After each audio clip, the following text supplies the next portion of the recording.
All right, we are in the second section of Chapter 9 again, and I just broke this down into two parts. There seemed to be quite a bit of information in there that actually go over it in one. The second part on this is just going to be solving equations. We're going to factor those, and then we're going to solve them. And these equations, the only way to solve them in this situation is going to be to get them equal to 0, and you will see why that needs to happen. So anyway, on solving equations, remember any situation you need to get the variable by itself to actually solve those. But before we solve, anytime you're dealing with a quadratic type situation, it's got to be set equal to 0 to actually solve. So let's start out with an example here. Let's just say we have 9x squared .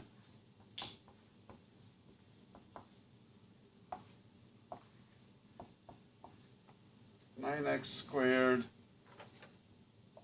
plus x equals 0. Okay, so it's kind of hard to get x by itself in this situation because you have an x squared.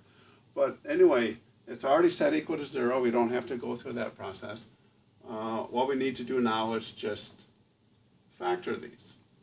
Simplify this by factoring it. And what can I factor out of both 9x squared and x? The only thing in common that they have, you will see, is just an x. So I'll factor out an x. When I take an x, I'm left with 9x. And when I factor an x out of this, that gets rid of that x, but I need to put in a 1 as a placeholder. And that is 9x squared plus 1. Factored to x times quantity 9x plus 1. And you can check your work. X times 9x is 9x squared. X times 1 is just going to be x. So then now we have a number that's being multiplied to another number and it equals 0. Well, you know that if you multiply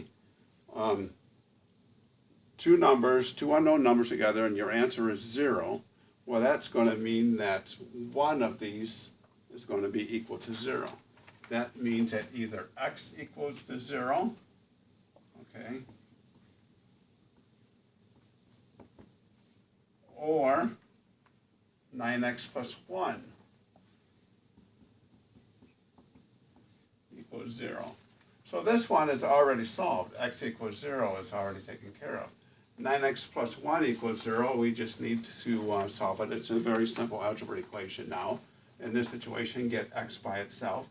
So subtract 1 minus 1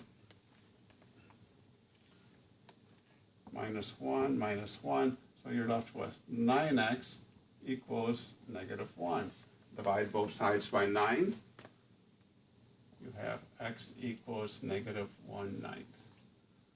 So you have two solutions. Either x equals 0 or x equals negative 9. And you need to label your answer with two solutions.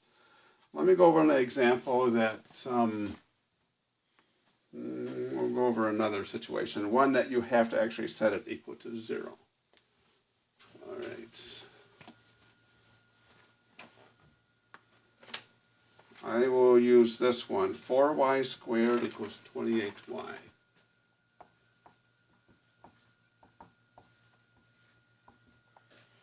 All right, again, we have a y squared situation in there, so we really can't get our variable by itself. We are going to set this equation equal to 0, and I need to remove this 28y. The way to get rid of your 28y is subtract 28y minus 28y. I simplify this to 4y squared minus 28y equals, well, 28y minus 28y equals 0. So I'm left with a very similar equation to what I had the first time. I need to factor this. I look for 4y squared and a negative 28y. What goes into both of those? Well, what goes into both 4 and 28? That would be a 4. What goes into both y squared and y? And that is a 4y. When I take out a 4y from 4y squared, I'm left with just a y. I take a 4y out of 28y. 28 divided by 4 will be 7. Y, take the y out, I'm just left with y minus 7. So here we have 4y times this quantity, y minus 7 equals 0. So again, since the equation equals 0, either 4y is equal to 0 or y minus 7 equals 0. So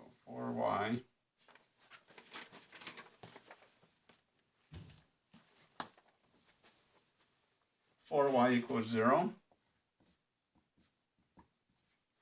or y minus 7 equals 0. So we need to satisfy both of these. If 4y equals 0, divide by 4, you're still going to have y equals 0. All right, pretty simple. On this side, y minus 7 equals 0. Get y by itself by adding 7. So y equals 7. So two solutions, two possible solutions, either y equals 0 or y equals 7. All right. Very simple. Make sure that you are just set notes equal to 0, and then you will factor those, and we will just go through solving them. Again, your assignments section in 9.2, it's a worksheet 530. That is loaded down to you.